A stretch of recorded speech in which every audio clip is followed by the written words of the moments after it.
Welcome to another Sure. episode of the Happy Friday Committee, Happy Friday Mindset. Today we have Mr. Dan Ellison with us to share some of his knowledge and give some information in terms of just the whole Friday mindset, which is being fearless, resilient, intuitive, determined, appreciative, and youthful. He is an exec and he works in the community as well. Thank you for coming on, Dan. Of course. Thank you for having me. You're welcome. You're welcome. You're welcome. And just to get started, I wanted to start with the first principle, which is fearless. What does fearless mean to you, and how do you apply that in your life on the everyday basis? So I remember it's coming back to me in terms of what I had thought about this topic before, and now with some of the current events, I think the point that I made previously, I still definitely stand firm in, which is the principle of fearlessness to me means essentially to the best of our ability, living every day with the deep understanding that we could not be here tomorrow. I know that many things in life kind of guide and lead people into making plans for where you want to be in the next week, 5 years, lifetime, whatever. And I think a lot of us kind of operate under the assumption that we're going to be here tomorrow, and Yes. For the most part, that's a pretty that's a fair shot probability wise. Most likely we will, but a lot of times I feel like in my own life, speaking with my experience, if I'm ever hesitant or afraid to kind of go for something that's been in my mind that my heart and soul are kind of craving for, and I don't take a chance with it, most likely it's to keep whatever vision I have for my life intact to a certain degree. And that's something that I've learned over the years that you can't really control. I mean, at the end of the day, no one really knows what's going to happen in the next moment. Absolutely. There's good guesses and reasonable probabilities, but at the same time, and I think a lot of the current events lately that I won't really go too much into here, it reflects the reality that you could be, tomorrow is not promised. Yeah, absolutely. Absolutely. And so living in a way that nods to that reality helps me take chances that I would otherwise be too hesitant to kind of launch myself into, because at the end of the day, like, this moment is really all we have. Absolutely. Absolutely. And that just reminded me of something that, I think of every day as well, as far as, because you often hear people say, like, I can't wait until tomorrow. I can't wait until next week and things of that nature. And you may make it through next week, but you may know somebody who is not going to make it till next week. So what are you rushing towards? So yeah, it's a great idea to seize the moment. For sure. And it's a great idea to seize the moment. So just going off of what you're saying, as far as appreciating the moment, and once you going off of what you're, if I understand correctly, taking the approach to where I am going to seize that particular moment, and I seize the moment, but I fail in that moment. So, which implies I have to be resilient. How do I tackle that? Yeah, for sure. To me, failure as a word is really a loose concept with a loose definition. Because any moment that I've failed in doing what I had set my heart out to do in that moment, inevitably there are important lessons that come from that. And so, it's more for me, it's a way of kind of twisting my thinking away from, I'm a failure, I'm an idiot, I should have never done that, I'm not going to take another chance because I just made a fool of myself jumping into this one.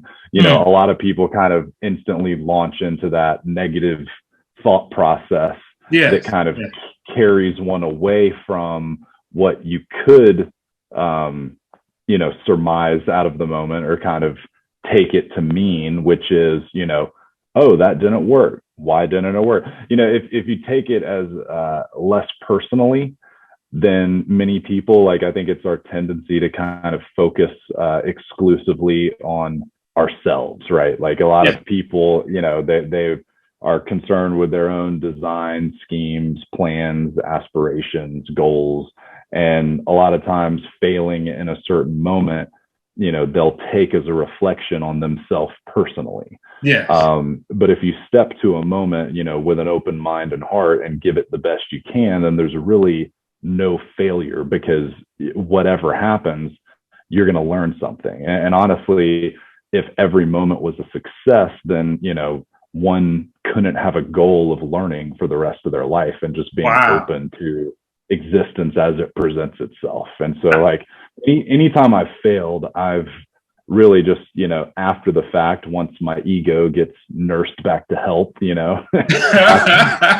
after it takes a shot, then I start thinking and having the conversation with myself, like, where did I go wrong? What is this? And I take a stance that's more out of curiosity than, self deprivation. It's like, because a lot of times, like, something might not work because it wasn't the right time, it didn't have the right people involved. A lot of times stuff doesn't work out because, for reasons other than what we brought to the picture. Absolutely. And so the best thing that you can do, in my experience, is just, take it in stride. And if a moment that you step to fails, then just look at it, study it, like it was someone else's life.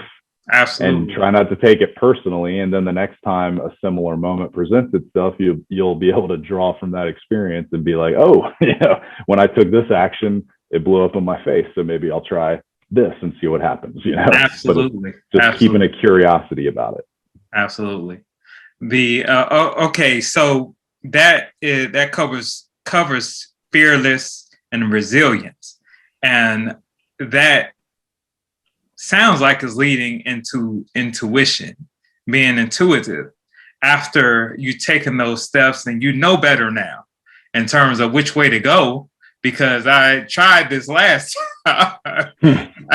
I'm bouncing back from that, which is resilient. And now I'm being more, I can trust my intuition because I've been here before. So from your vantage point, in terms of intuition, how more can I use that? Being intuitive, how can I use that more? Yeah. I like the acronym Friday because each thing kind of builds upon the one before it. And so, kind of adding that to the chain, if you have intuition naturally, then good for you. That wasn't my experience. I would say for many years, I've kind of I've had a gift in naturally being able to do the wrong thing. And so, like, I think intuition, a lot of people consider as like, you either have it or you don't. And like, to some degree, I have met people that are just tremendously sharp and intuitive, and they seem to have been born that way, and good for them. But, in my experience, really intuition is like any other muscle that you exercise. Wow. If you don't get, down, depressed, anxious about failures and about things that haven't worked out the way that, I'll say I've wanted them to in the past.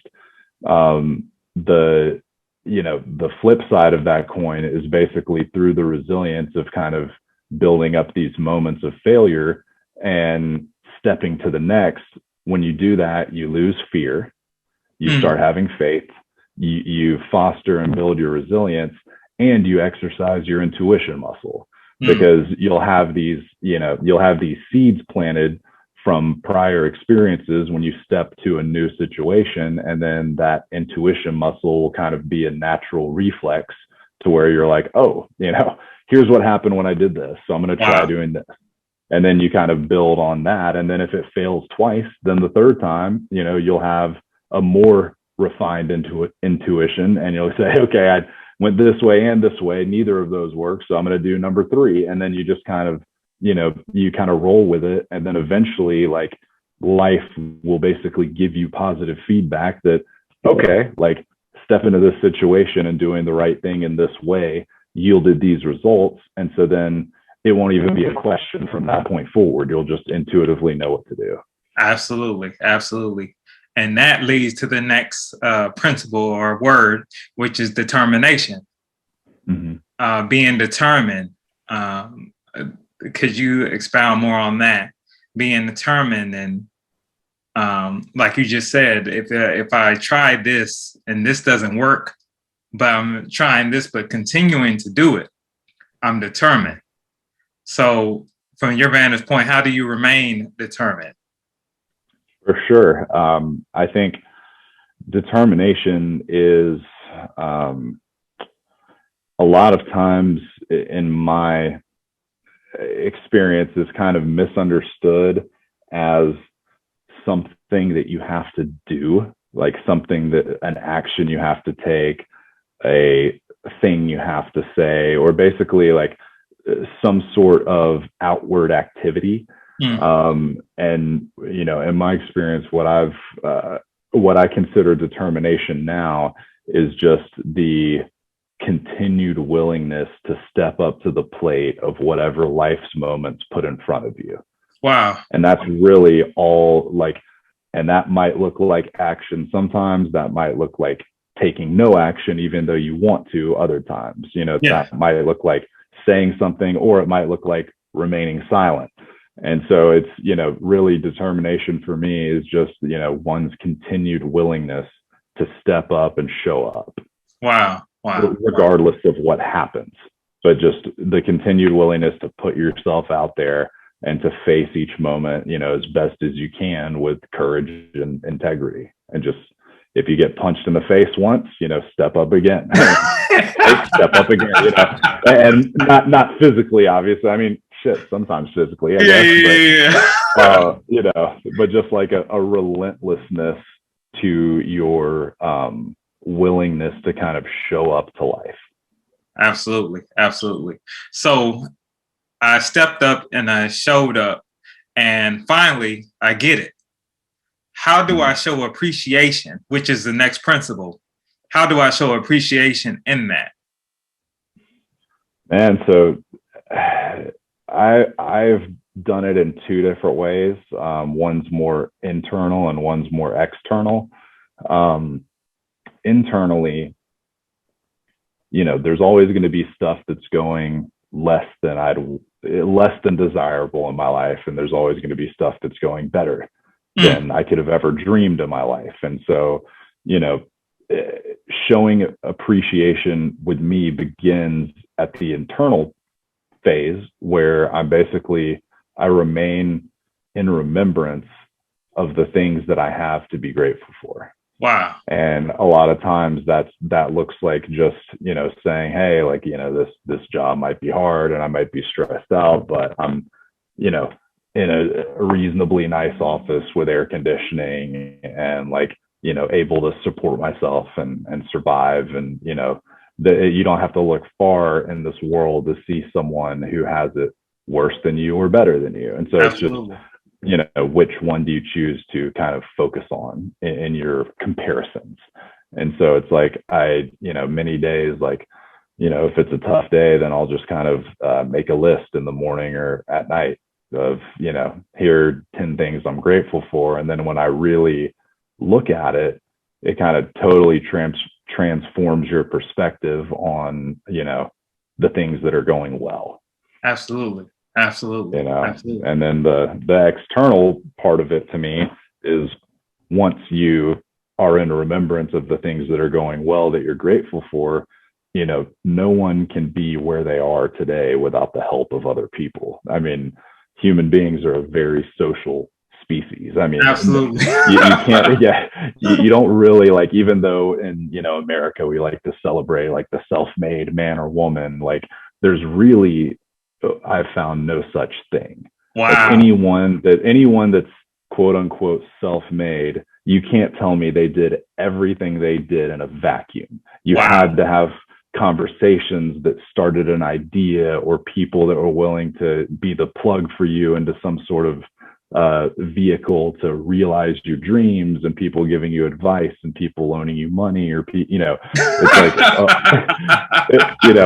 like whether you're like starting a business or whatever. I mean, it's 100% like you did not do that yourself. And so when you're grateful for things and people in your life, tell them that, externally, make it not just a process within yourself. Like reach out and say like, hey, I was thinking about how grateful I was to be doing this or that, and I couldn't have done it without you, so thank you. And just reflect that to people. Absolutely. So with that, the last principle is being youthful. How do you remain youthful? And that's if there's one thing the world is good at, it is beating that youthful energy out of people. It's like that one's a challenge that's worth stepping to, honestly, because I'll put it this way: like in a very famous book, there was a man that was quoted saying, "Be like a child," and what that means is, take into life the like natural curiosity and awe and surprise and like immediate ability to live in the present moment as a kid would have. Absolutely. Because once you get kind of like, once the world jumps on you, it's very hard not to get kind of distracted in your own mind and living in your own bubble of the stuff that you have to do. And it's, difficult sometimes to keep the spirit up. But honestly, like youthfulness, to me is more of like a state of mind instead of an age. Absolutely. Absolutely. And it's like, what state of mind is that? To me, it's the state of mind of, looking towards life as an opportunity to learn and grow, and being genuinely curious and fascinated in stuff around you, and just living like a child would, where they're looking at everything in the room and asking, what's this, what's that? I mean, like that energy is worth kind of cherishing and cultivating. Absolutely. The very last question: out of all these principles, what principle or word stands out to you the most, and why? Oh man, I can only pick one. these are all good, man. I would say, like, honestly, the one I see as being the core of everything that kind of sets the stage for the others to grow is fearlessness. Wow. And the reason I say that is because most of who I am now and who I was and my entire humanity is kind of directly attributed to challenging fear in myself. Wow. And with that, we're a social species. We always care about what other people think usually, and we're trying to fit in and live in that mind system of stuff where we're trying to like do the right thing, make the right moves, look a certain way to a certain person, and this, that, and the other. And if you like a lot of that is kind of bundled into fear, where it's like, I'm fear of being alone, fear of being a failure, fear of being, of dying, even, like Wow. all of these different fears that like literally drive us to all of our actions and thoughts and speech. Yes. And, living in a way that kind of, to the best of our ability, like allows us to push fear in favor of being just who we authentically are. I think resilience, intuition, determination, appreciation, and youthfulness can all spring up like flowers from the from the fertile ground of living authentically and without fear. Wow. Well said. Thank you. Well said. I appreciate this time, and this is I'm really grateful, and I really do think this is going to help a lot of people. I hope so. Yeah, absolutely. So thank you, and you have an excellent day. You too, man. Thank you for having me on. I appreciate it. And yeah, we'll talk soon, brother.